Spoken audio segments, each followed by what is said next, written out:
Begini, Paman Black Tiger. Kadang-kadang mereka itu membaca kitab suci letterlek. Kalau memang, kalau kan di kitab suci juga tertulis, bagi yang mau mengikuti Yesus itu harus menyangkal diri dan memikul salib. Nanti dia harus pikul salib itu. Nggak bisa enggak. Kita lihat dulu, mau nggak dia pikul salib? Biar disalibkan dia di gunung apa dia nanti disalibkan.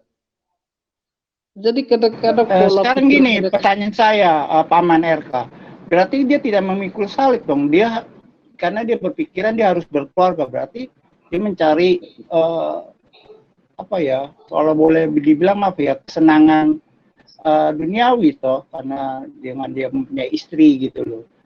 Terus mempunyai anak, dan dia bilang di Alkitab pun tidak ada hidup selibat. Padahal di Alkitab pun tertulis ada selibat awang yang disebabkan beberapa mereka tidak menikah dan tidak berkeluarga. Dan begitu juga dengan untuk orang yang melayani Tuhan, menyerahkan hidupnya untuk selibat. Gitu loh, Paman. Kan kontradiksi kalau menurut saya. begini, itu maksud saya tadi, Paman Black Tiger. Mereka itu kadang-kadang membaca kitab suci itu letterlek. Jadi kalau masalah hidup selibat itu, kalau kita mau merujuk ke kitab suci, Yohanes itu selibat, Paulus itu selibat. Ayo, mau bukti apa lagi mereka itu? Dan Hanya ayatnya Paman, jelas ada. para rasul itu ada 12 rasul, murid-murid juga banyak yang selibat kok. Kayak Rasul Yohanes, rasul yang mana lagi yang sampai ke Rasul Thomas atau beberapa rasul banyak yang hidupnya selibat, tidak berkeluarga, Iya, tidak diceritakan itu berkeluarga maksud kok. saya. Itu maksud saya, Makanya Paman lucu Black kalau Tiger. saya bilang. Padahal ayatnya kan jelas juga ada itu, dikatakan itu ada orang yang tidak menikah karena sejak lahir sudah demikian. Berarti kita katakanlah dulu mungkin itu cacat fisik mungkin, ya kan? Ada orang yang juga tidak menikah karena dibuat orang, ya kita katakan dalam zaman sekarang ini mungkin orang yang dikebiri. Dan ada orang yang tidak menikah karena pilihannya untuk kerajaan Allah. Kan itu jelas kan? Demi kerajaan Allah katanya, ya itu kan cukup jelas ayatnya itu. Terus dia mau bantah apa lagi? Mereka itu kan mau, Jelas-jelas tertulis. ini kan ada ini yang ditulis Bro Geni. Ada orang yang tidak menikah. Coba Bro ya. Iya. Iya, Ada makanya. orang yang Saya tidak rasa dapat tahu itu karena ia Pendoti memang dulu lahir kepalanya demikian. pernah kejedot kali, Paman. Jadi agak GO gitu, biar otak tidak bisa melihat itu gitu.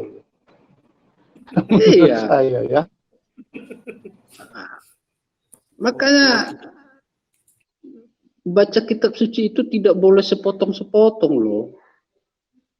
Kadang-kadang coba saya pernah nonton di Katket itu loh, yang ada tertulis itu begitu mendengar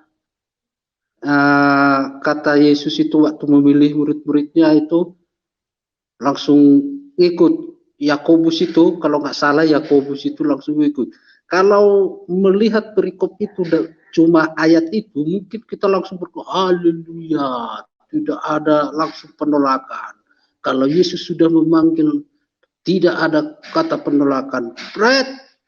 Setelah dijabarkan oleh Romo Bayu, ternyata Romo Yakobus sudah dulu mengenal Yesus itu ketika Yohanes mengatakan, lihatlah anak domba Allah.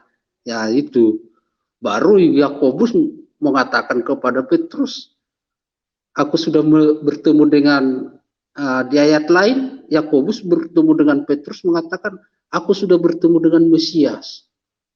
Nah, ketika Yesus memilih mereka, itu mereka ikut karena memang udah tahu Yesus Mesias dari Yakobus.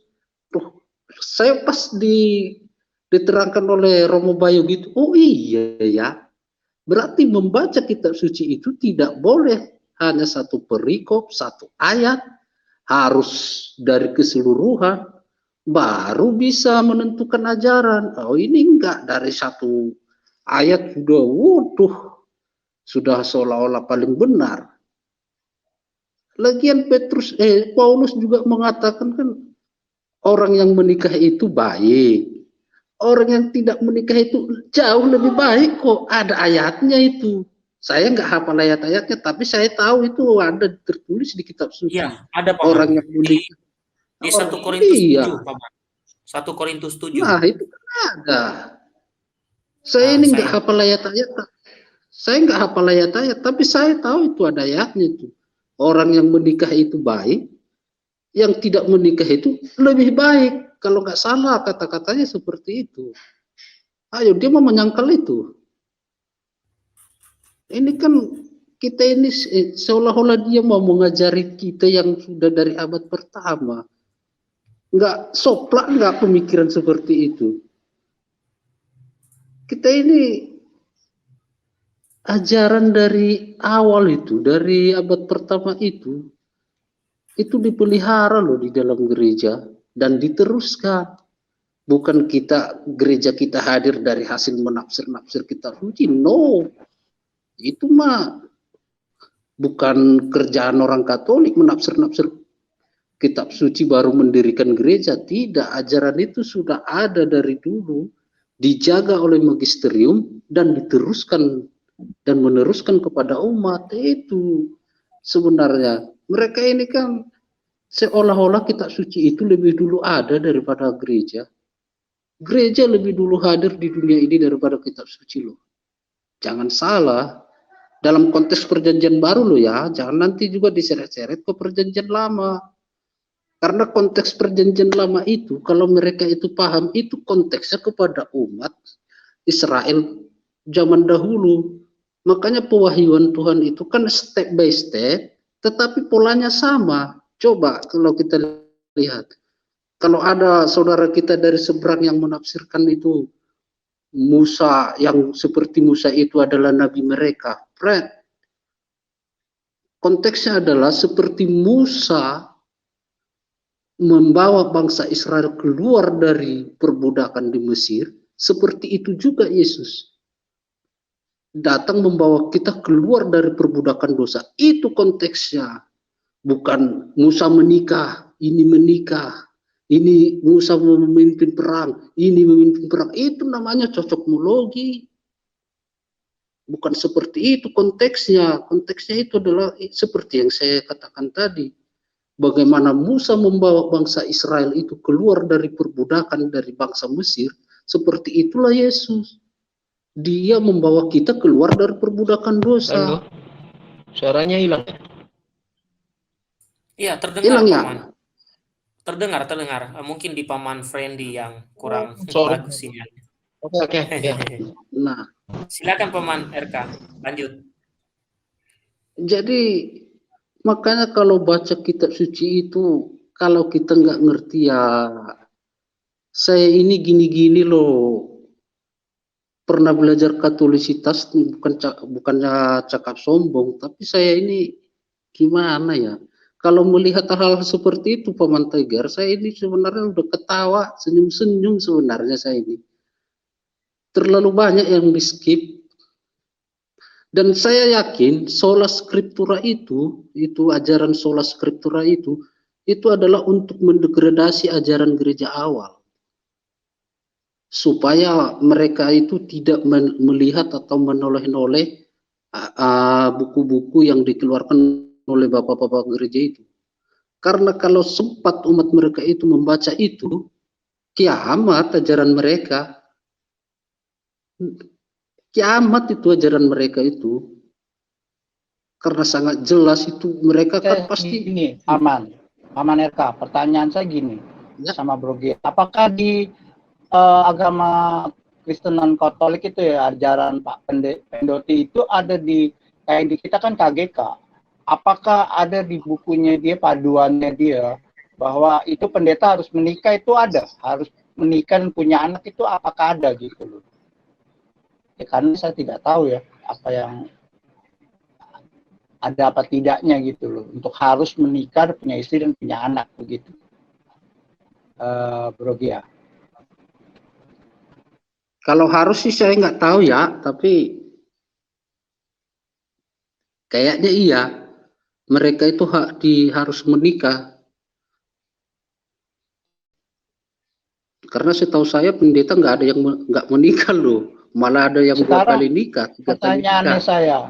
Pertanyaannya saya, misalnya andai kata orang yang misalnya yang kayak udah dari lahirnya sudah ya boleh dibilang ya ini bukannya saya percaya takdir atau ditentu, dia tidak menikah, terus dia akhirnya jadi pendeta, dan dia waktu pendeta masih muda dan belum menikah.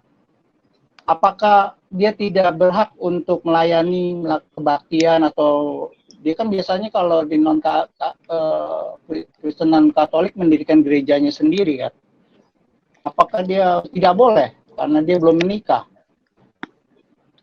Mungkin akan diturunkan ke anaknya, Paman. Mungkin akan diturunkan ke anaknya. Nah, anaknya kalau tidak jadi pendeta jadi sia-sia lah, Paman. Karena kan saya tahu, misalnya ada pendeta yang belum menikah di daerah, dia bisa kok mendirikan gereja dan mempunyai jemaat.